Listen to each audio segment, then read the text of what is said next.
Hello everyone. आज के इस वीडियो में हम पॉलिटी का टॉपिक जो डिस्कस करने वाले हैं वो है जुडिशरी।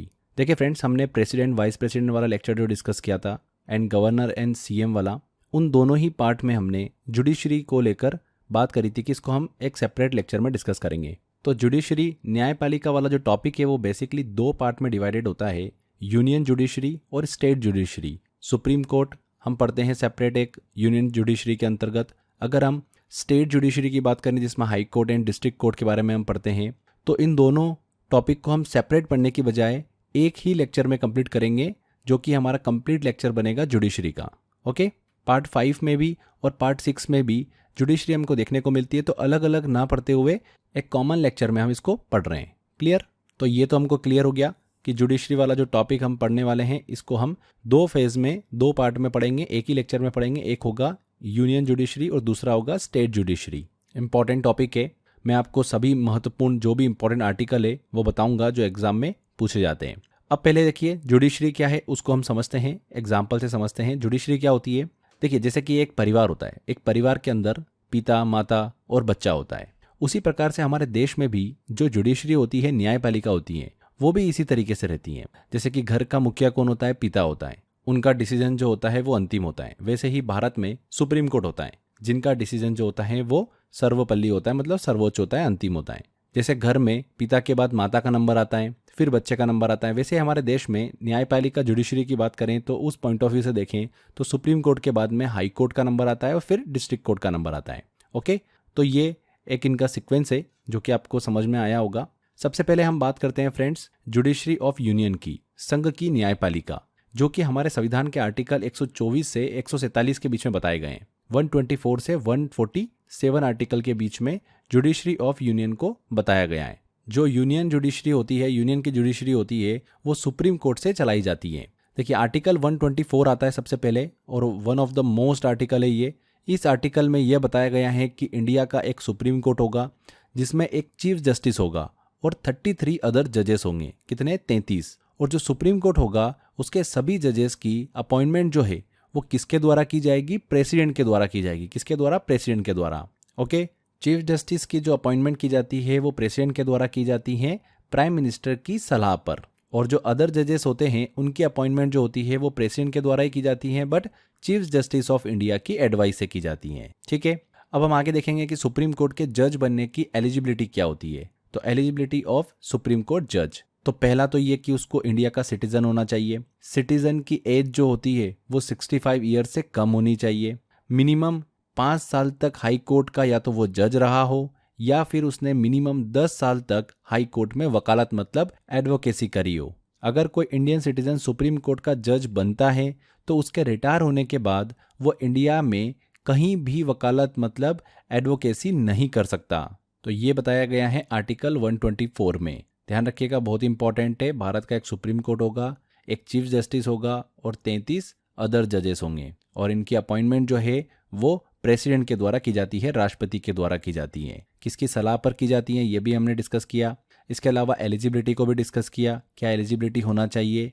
या तो वो 5 साल तक हाई कोर्ट का जज रहा हो या फिर मिनिमम उसने 10 साल तक हाई कोर्ट में वकालत की हो। क्लियर? आगे आता है हमारा अगला आर्टिकल 125। देखिए, मैं आपको बता रहा हूँ यूनियन जुडिशरी जो पढ़ रहे हैं इसमें इंपॉर्टेंट आर्टिकल कौन कौन से हैं जो कि हमको दिमाग में रखना है। 124 से 147 तक हमको पढ़ना है। तो 124 से 147 के बीच में सबसे ज़्यादा फोकस होना चाहिए आपका 124 आर्टिकल पे, 127 वाले आर्टिकल पे, 129 वाले आर्टिकल पे, 132, 136 और 139A पर। ये जो मैंने आपको आर्टिकल बताए 6, ये तो बहुत ही इंपॉर्टेंट है। ये तो आपको डायरेक्टली दिमाग में सेट होना चाहिए। एग्जाम में इनसे क्वेश्चंस पूछते ही पूछते हैं। ठीक है, नेक्स्ट आर्टिकल आता है 125।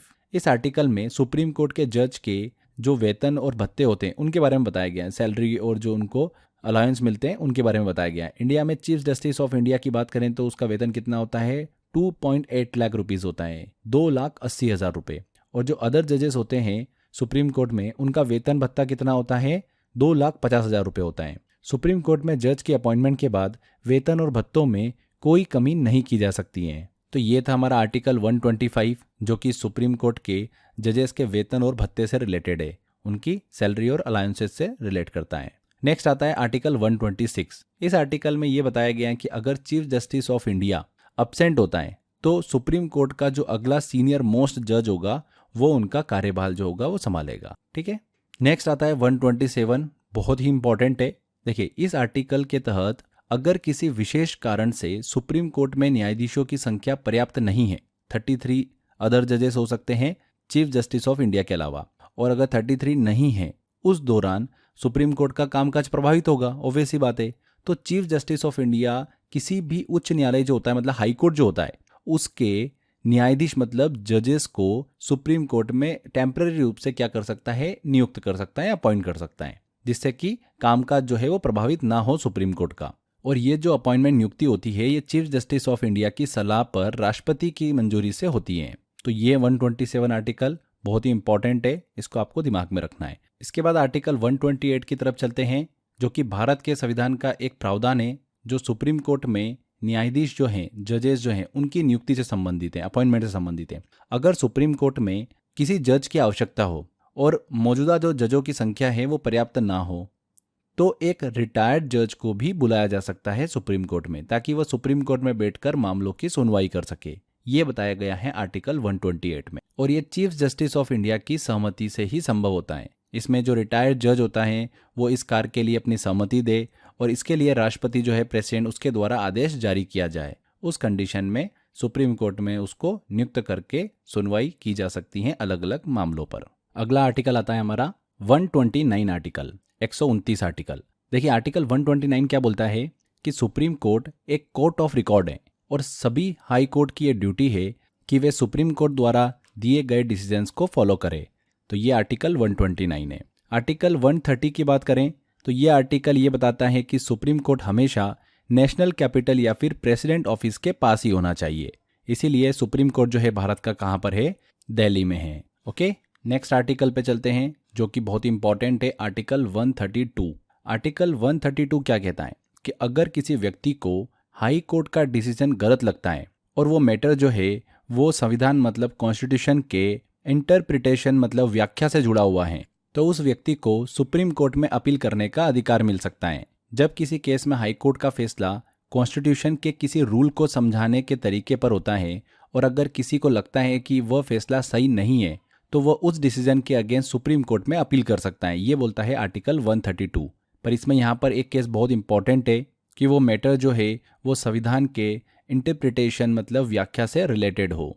मान लो जैसे कि एक राज्य में किसी लॉ को लेकर डिस्प्यूट होता है और हाई कोर्ट ये डिसाइड करता है कि लॉ कॉन्स्टिट्यूशन के मुताबिक सही है, लेकिन किसी पार्टी को लगता है कि हाई कोर्ट का ये डिसीजन गलत है, तो वो पार्टी उस फैसले को लेकर सुप्रीम कोर्ट में चैलेंज कर सकती है। लेकिन पहले उसको हाई कोर्ट से सर्टिफिकेट लेना होगा कि ये बताना होगा कि यह मैटर जो है वो कॉन्स्टिट्यूशन के इंटरप्रिटेशन मतलब व्याख्या से रिलेटेड है। इस तरीके से आर्टिकल 132 जो है ये इंश्योर करता है कि अगर किसी केस में कॉन्स्टिट्यूशन की व्याख्या का मुद्दा हो तो उस पर हाई कोर्ट के डिसीजन के अगेंस्ट सुप्रीम कोर्ट में अपील की जा सकती है। ओके, ये है आर्टिकल 132। अगला आता है हमारा आर्टिकल 136। इस आर्टिकल के तहत सुप्रीम कोर्ट को यह राइट है कि वो हाई कोर्ट द्वारा दिए गए किसी भी ऑर्डर को कैंसिल कर सकता है। सुप्रीम कोर्ट को राइट होता है कि वो हाई कोर्ट के ऑर्डर को कैंसिल कर सकता है। ये आर्टिकल 136 बताता है, one of the most important article है। आर्टिकल 137 की तरफ चलते हैं।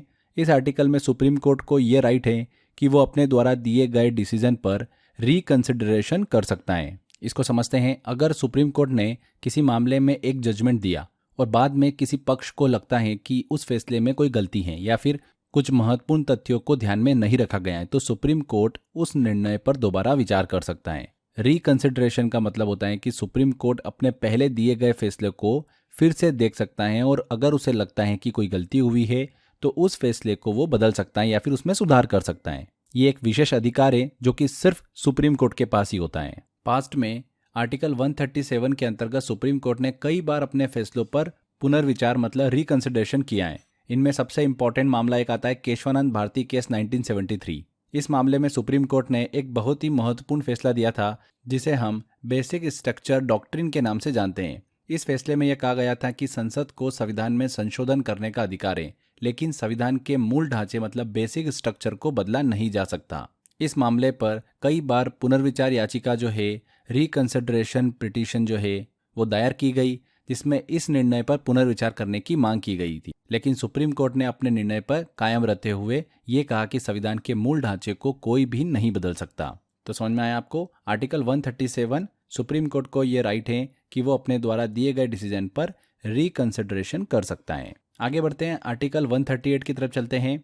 इसके तहत सुप्रीम कोर्ट को ये राइट होता है कि वो हाई कोर्ट में चल रहे किसी भी मामले मतलब केस को अपने अंडर ले सकता है। यह आर्टिकल 138 से रिलेट करता है। आर्टिकल 139A आता है अगला, बहुत ही इंपॉर्टेंट है ये आर्टिकल 139A जो है ये सुनिश्चित करता है कि अगर एक ही मुद्दे पर कई हाई कोर्ट्स में केस चल रहे हो, मुद्दा एक ही है पर हर स्टेट के अंदर हाई कोर्ट होता है, तो अलग अलग हाई कोर्ट में अगर केस चल रहे हैं उसी मुद्दे पर, तो सुप्रीम कोर्ट उन्हें एक साथ लाकर एक जगह सुनवाई कर सकता है। तो केसेस को हाई कोर्ट से हाई कोर्ट में ट्रांसफर करने से रिलेटेड है आर्टिकल 139A।